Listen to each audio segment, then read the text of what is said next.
AITA for telling my best friend I will never give birth to his child. So I, 29F, have been best friends with this guy, let's call him Jared 30M, for basically my entire life.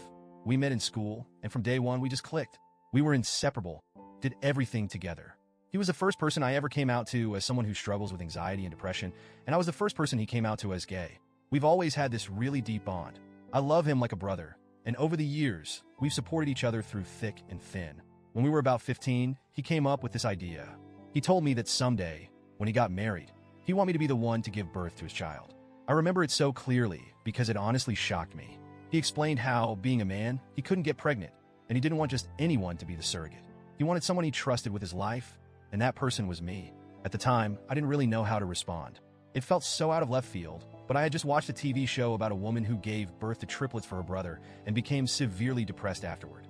I was sensitive even back then, and I struggled with mental health issues because of trauma in my childhood, so I immediately told him, no, I can't do that.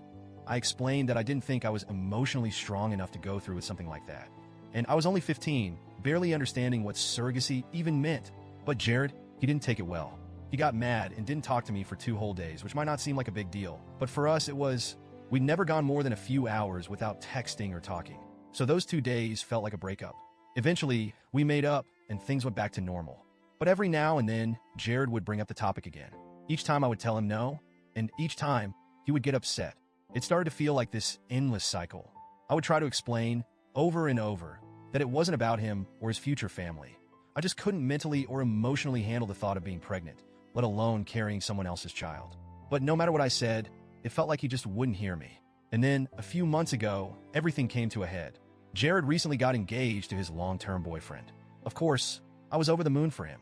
They threw this big dinner with friends to celebrate the engagement, and everything was going great until Jared brought up the surrogacy thing. Again, he and his fiancée had been planning their future, and they were serious about starting a family. He turned to me in front of everyone and said something like, "We've talked about it, and we really want you to be the one to carry our child. We'll pay you really well, and we'll cover therapy or anything you need afterward." It felt like the room just stopped. I was so taken aback that he had the nerve to bring it up again, especially in such a public way, that I just snapped. I told him, "Jared, I've told you 1,000 times, I will never give birth to your child. I don't understand why you keep pushing this on me. And if you're so willing to pay someone, find a surrogate who actually wants to do it." He got mad. Again. Except this time, he stormed out of the restaurant, his fiancée trailing after him, and left me sitting there with our friends, all of whom had heard every word. It was incredibly awkward. Most of the women in our friend group were on my side. They agreed that it was unfair and kind of uncomfortable that he kept bringing it up, especially knowing how I feel about it. But some of our other friends, particularly the guys from the LGBTQ+ community, thought I was overreacting. They said it would be a really meaningful thing to do for him, and that maybe I should reconsider. Honestly though, I'm just tired. I love Jared. I do, but I've had this same conversation with him over and over for the past 15 years. He asks, I say no, he gets mad, and then I'm the one who has to either wait for him to come around or make the first move to apologize so we can be friends again. I've always felt like I'm being backed into a corner, like my feelings don't really matter, because this is what Jared wants, and it's not the first time he's acted like that in our friendship. I'm frustrated because I feel like this is a decision about my body, and yet, I'm the one being made to feel guilty for saying no. Jared keeps telling me he trusts me more than anyone else in the world, which is why he wants me to be the one to do it, but honestly, I just don't want to. I've never wanted to, and I'm tired of explaining myself over and over. At the same time, I don't want to lose him as a friend. We've been through so much together, and it hurts that this is something we keep fighting about. But I'm at my breaking point.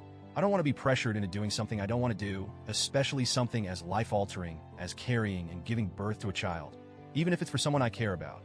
The IDA for putting my foot down once and for all? Or am I overreacting like some of our friends think? Update. After Jared stormed out of the restaurant, the tension in the air was suffocating. No one really knew what to say. I felt embarrassed, but mostly I was angry. Angry that he still didn't get it. Angry that after all these years, my feelings seemed to hold so little weight in his mind. I stayed quiet for a while, just picking at the food left on my plate, even though I wasn't hungry. One of our friends, a guy named Matt, tried to break the silence by saying something like, "Well, you know Jared. He's a bit intense, but he'll come around." I could hear the attempt at reassurance, but it didn't really help. I wasn't sure if Jared would come around this time. It felt like this was becoming a pattern, one I was getting tired of. My friend Sarah, who's been one of my closest confidants aside from Jared, leaned over and whispered, "You were right to say no.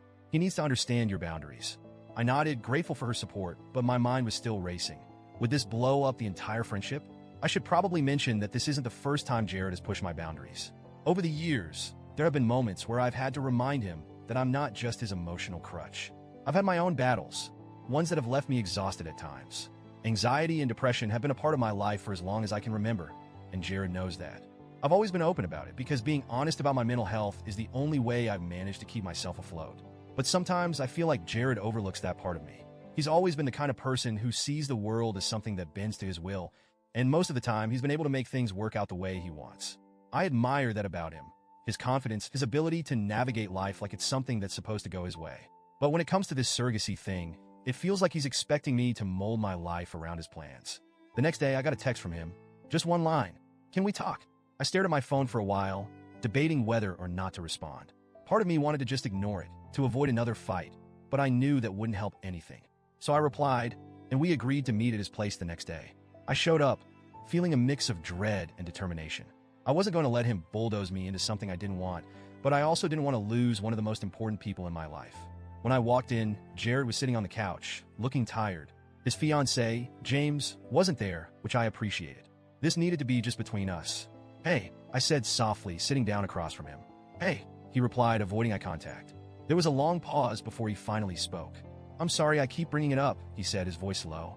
I've always pictured you being the one to help me start a family. You're my best friend. I trust you more than anyone. I took a deep breath, trying to keep my voice calm. I get that, Jared. I do. But this isn't just about trust. This is about my body, my mental health. You know, I've struggled with anxiety and depression for years. I'm terrified of what something like this would do to me. And I've told you that so many times. I don't understand why you keep asking me to do something I'm not comfortable with. He finally looked up at me, and I could see the frustration in his eyes. But there was something else there too. Sadness, maybe even fear. I don't want some stranger carrying my child. I don't trust anyone else the way I trust you. And I know you've been through a lot, but I thought maybe if we made it easier for you, paid for therapy, took care of everything, you might feel differently. There was again, him thinking he could fix it with money, with promises of help. But it wasn't about that. It was about the emotional toll, the fear of losing myself in the process. Jared, I said slowly, choosing my words carefully, no amount of money or therapy is going to change the fact that I don't want to do this. I can't. You're asking too much of me. He stayed quiet for a moment, his jaw clenched, but then he sighed and leaned back on the couch. I didn't realize it was that deep for you, he admitted, sounding more defeated than angry. I guess I've been so focused on what I want, I didn't stop to think about what it's like for you. That's the thing, I said, feeling a mix of relief and frustration. You never stop to think about it.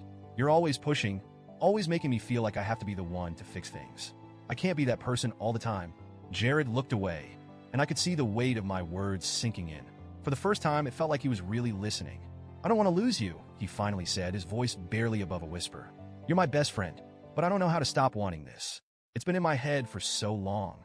I nodded, understanding that this wasn't going to be something he could just switch off. But at the same time, I had to stand my ground. I know you want this, I said gently, but you have to respect that I don't. I love you, Jared. I'll always be here for you in every other way. But this is a boundary I need you to respect. There was another long pause before he finally nodded. Okay, he said softly. I get it now. I'll stop asking. And for the first time in years, it felt like a weight had been lifted. I wasn't sure if things would ever be exactly the same between us, but at least he understood. At least he finally saw that this wasn't something I could just be talked into. We sat there for a while, not saying much, but it felt like we were slowly rebuilding something. It wasn't going to be easy, and I wasn't entirely sure if our friendship would survive this in the long run, but at least for now, there was some kind of peace between us. I left his place feeling emotionally drained, but also relieved. For once, I didn't have to be the one to apologize or make things right. I'd set my boundary, and Jared had finally accepted it. In the days that followed, we didn't talk much. It wasn't awkward, but we both needed space to process everything. I knew this wasn't the end of the story, though. Friendships that have lasted this long don't just end over one argument. But I also knew that things would be different moving forward. I wasn't going to let myself be put in a position where I had to sacrifice my well-being for someone else's dream. Not even for my best friend. In the end, I don't know if I'm the asshole. Maybe I am for getting angry or for not being more patient with Jared. But I also know that I have to take care of myself first. And if that makes me the bad guy in someone's eyes, then so be it.